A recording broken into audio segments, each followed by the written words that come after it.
अस्सलाम वालेकुम। आज मैं बात करूंगा पॉइंट ऑफ सेल पर। पॉइंट ऑफ सेल क्या है? पॉइंट ऑफ सेल एक सिस्टम है जो कि जिसको हम आम ज़ुबान में काउंटर सेल कहते हैं। यानी कि कोई भी शख्स आपकी दुकान पर आता है और वो आपसे कोई भी चीज़ फ़ौरन पैसे देता है और आपसे ख़रीद लेता है। इसको कहते हैं काउंटर सेल।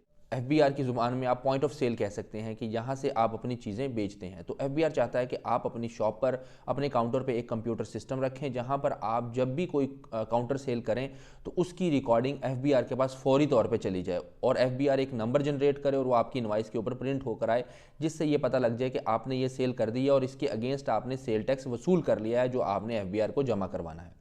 अब इसमें मुश्किलात कुछ आ रही हैं, जो टियर 1 रिटेलर्स को मुश्किलात हैं वो मैं आपके सामने रखना चाहता हूं।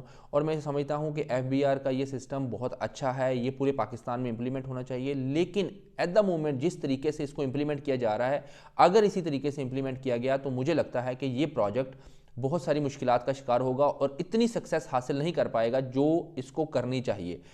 और इसमें जो हमने सर्वे किया है, रिटेलर से बात की है, उनके पास जो 3 बड़ी मुश्किलात आ रही हैं, उनमें सबसे पहली मुश्किल तो ये है कि उनको इसका पता ही नहीं है।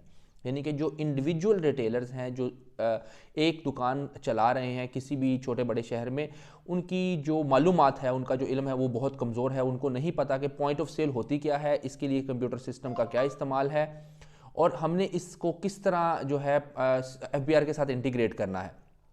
FBR की वेबसाइट पे बहुत सारी इन्फॉर्मेशन मौजूद है, लेकिन एक आम शख्स उस इन्फॉर्मेशन तक किस तरह, मतलब उसको नहीं पता कि हमने FBR की वेबसाइट से वो इन्फॉर्मेशन किस तरह हासिल करनी है और उसको किस तरह इस्तेमाल करना है। तो उसकी वजह से बहुत सारे लोग, जो कंपनीज़ हैं, वो उनको जो चार्जेस कोट कर रही हैं या उनको जो चार्जेस बता रही हैं कि अगर आप अपने सिस्टम को FBR के साथ इंटीग्रेट करते हैं तो वो चार्जेस भी काफ़ी हाई हैं और इसकी वजह से उनकी कॉस्ट जो है वो बढ़ जाती है। नंबर 2 मसला जो उनके लिए टियर 1 रिटेलर्स के लिए आ रहा है, जो कि एक बहुत बड़ा मसला है, और वो है इनवाइसिंग का।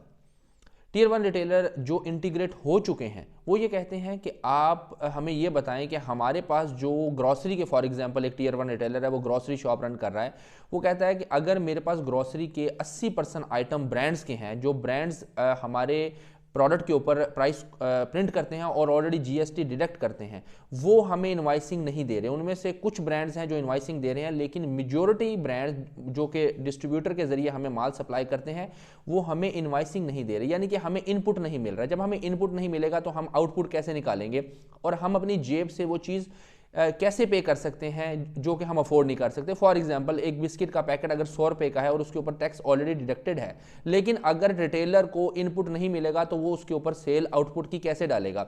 वो अपनी जेब से उसके ऊपर 17% अदा नहीं कर सकता, उसका तो प्रॉफिट ही 2 रुपये है। तो ये उनका दूसरा बड़ा मसला है। इसके लिए मैं FBR को रिक्वेस्ट करूंगा कि वो कंपनीज को फोर्स करें कि वो कंपनीज जो हैं अपने डिस्ट्रीब्यूटर को इनवाइस करें और डिस्ट्रीब्यूटर रिटेलर को इनवाइस करें, ताकि उनको इनपुट मिल सके और वो आउटपुट की सेल प्रोड्यूस कर सकें। अब रह गई बाकी 20% चीज़ों। बाकी जो 20% की चीज़ें हैं, एक ग्रोसरी शॉप की मिसाल के तौर पर वो मसाले हैं या दालें हैं जो कि वो खुद अपने तौर पर ख़रीदते हैं मंडी से और उसको पैक करके बेचते हैं।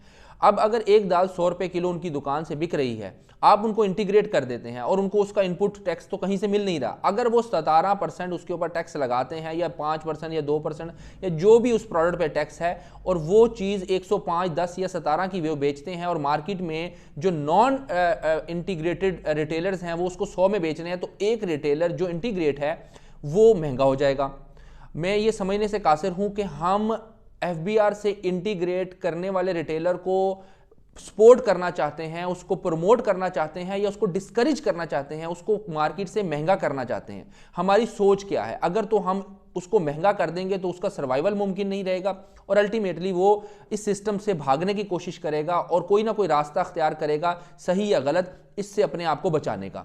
तो इस मसले को हल करना बहुत ज़रूरी है कि इसके लिए कोई हल निकाला जाए। तीसरा उनका जो बड़ा मसला है वो है कि एक इलाके में अगर 10 ग्रोसरी शॉप्स हैं तो उनमें से अगर आप 2 को रजिस्टर्ड कर देते हैं तो 2 तो महंगी हो जाएंगी, 2 की कंप्लाइंस बढ़ जाएगी, 2 की कॉस्ट बढ़ जाएगी, उनको वकील को टैक्सेशन के लिए हैंडलिंग के लिए कॉस्ट पे करनी पड़ेगी, उनको अपनी डॉक्यूमेंटेशन मैनेजमेंट की कॉस्ट पे करनी पड़ेगी, सिस्टम की कॉस्ट पे करनी पड़ेगी। सबसे बड़ी बात, अगर आपने एफबीआर से इंटीग्रेट होना है तो आपको एक कंप्यूटर सिस्टम और उसके साथ कॉन्टिन्यूस इंटरनेट कनेक्शन चाहिए, तो आपकी वो मंथली कॉस्ट बढ़ जाएगी। ये सारी कॉस्टें बढ़ने के साथ साथ अगर आप मार्केट में कंपेटिटिव नहीं रहेंगे तो अल्टीमेटली आपका बिजनेस खत्म हो जाएगा।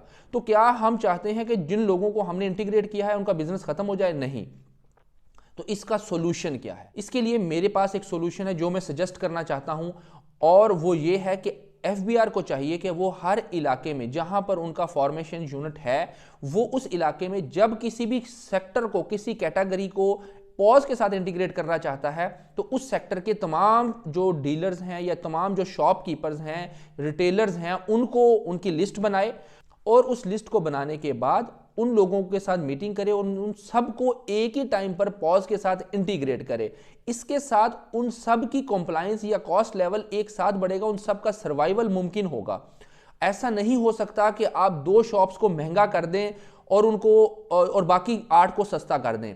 ये अगर आप ऐसा करेंगे तो डेफिनेटली ये सिस्टम कामयाब नहीं हो पाएगा। और मैं आपको हकीकत की बुनियादों पर बता रहा हूं कि इसमें बहुत सारी जो चीज़ें हैं वो अभी तो शायद सामने नहीं आ रही, लेकिन आने वाले वक्त में सामने आएंगी, जिनके बारे में मैं बात करके उन छोटे रिटेलर्स को मुश्किल में नहीं डालना चाहता जिनको वो फैसिलिटीज़ दी गई हैं। लेकिन मेरी गुजारिश है कि इस सिस्टम को दुरुस्त करें। इस सिस्टम को अगर दुरुस्त नहीं करेंगे, जिस तरह ये चल रहा है, तो ये ज़्यादा अरसा रिटेलर्स को सर्वाइव नहीं करने देगा, और ये शायद बहुत अरसा हम इसको कामयाबी के साथ चला भी ना पाएं। आखिर में मैं आपके सामने एक सर्वे रखना चाहता हूं, जिसमें मैंने देखा है कि पंजाब में जो रिटेलर्स हैं उनको जो फीड करने वाली ऑर्गेनाइजेशंस हैं वो 2 जगह पर मौजूद हैं। एक वो जो कंपनीज हैं जो कि डायरेक्टली अपने डिस्ट्रीब्यूटर के थ्रू या डायरेक्टली रिटेलर्स को फीड करती हैं, यानी कि उनको माल सप्लाई करती हैं, और दूसरे वो होलसेलर या इंपोर्टर्स हैं जो पाकिस्तान में बड़े शहरों में, बड़ी मंडियों में बैठे हुए हैं। जिस तरह के लाहौर में मैंने सर्वे किया, मैं शहालमी मार्केट गया, मैं हाल रोड पे गया, और मैंने वहाँ पर लोगों से पूछा जो वहाँ पर ब्रांड्स हैं, जो कि जिनकी वहाँ पर आउटलेट्स हैं, कि क्या आप मुझे सेल टैक्स इनवाइस पर माल देंगे? उन्होंने कहा जी बिल्कुल, हम आपको सेल टैक्स इनवाइस पर माल देंगे, लेकिन अगर आप सेल टैक्स इनवाइस पर माल देंगे तो जो 17% सेल टैक्स है वो आपको अपनी जेब से अदा करना पड़ेगा। यानी कि अगर हमसे आप विदाउट सेल टैक्स इनवाइस माल लेंगे तो हम आपको वो चीज़ 100 रुपये में देंगे, अगर सेल टैक्स के ऊपर आप हमसे माल लेंगे तो हम आपको वो चीज़ 117 रुपये में देंगे। तो मुझे बताएं, अगर मैं सेल टैक्स इनवाइस पर माल लेता हूं ताकि मुझे इनपुट मिल सके, तो मैं मार्केट में सर्वाइव कैसे करूंगा? मैं अपने कस्टमर को वो चीज़ जो मार्केट में 100 रुपये की 105 की बिक्री है, मैं 120 या 117 में कैसे बेच सकता हूं? तो मैंने उनसे पूछा, क्या आपके ऊपर एफबीआर ये नहीं पूछती कि आप सब लोगों को सेल टैक्स इनवाइस दें?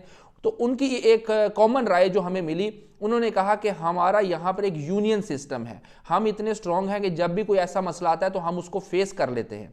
तो एक इंडिविजुअल जो शॉपकीपर होता है उसको वो एक सॉफ्ट टारगेट है मेरी नज़र में, तो उसके ऊपर एफबीआर के 10-12 बंदे उसकी शॉप पर जाके बैठ जाते हैं, चले जी आप एफबीआर से इंटीग्रेट हो, अदरवाइज हम आपको जो है वो आपकी शॉप सील कर देंगे। तो ये दिस इज़ रॉन्ग, मेरे ख्याल में इसको इस तरह नहीं होना चाहिए।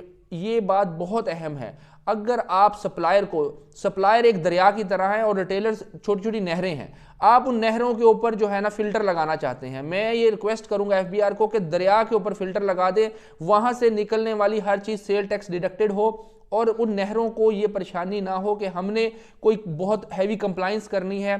तो आप ये पॉज इंटीग्रेटेड सिस्टम बहुत बेहतर तरीके से चला सकते हैं। और मैं इस बात से 100% एग्री हूं कि किसी भी मुल्क का जो बहुत बड़ा रेवेन्यू है वो सेल टैक्स से आता है, और हमें सेल टैक्स अदा करना चाहिए और डायरेक्टली अदा करना चाहिए, बीइंग अ कंज्यूमर अदा करना चाहिए। लेकिन उसके लिए जो सिस्टम है उसको ग्राउंड रियलिटी से कंपैटिबल होना चाहिए। अगर वो ग्राउंड रियलिटी से नहीं मिलता तो उसको इंप्लीमेंट करना बहुत मुश्किल है, उससे आउटपुट लेना जो हम लेना चाहते हैं वो नहीं ली जा सकती। उम्मीद है कि हमारे मोहतरम शौकत तरीन साहब और एफबीआर के चेयरमैन साहब और जो लोग इस मामले को देख रहे हैं वो इस वीडियो को देखेंगे और हमारी राय को, जो ग्रास रूट से आपको राय मिल रही है, उसको कंसीडर करेंगे और इसमें बेहतरी लाने की कोशिश करेंगे। आपका शुक्रिया। अल्लाह हाफिज़।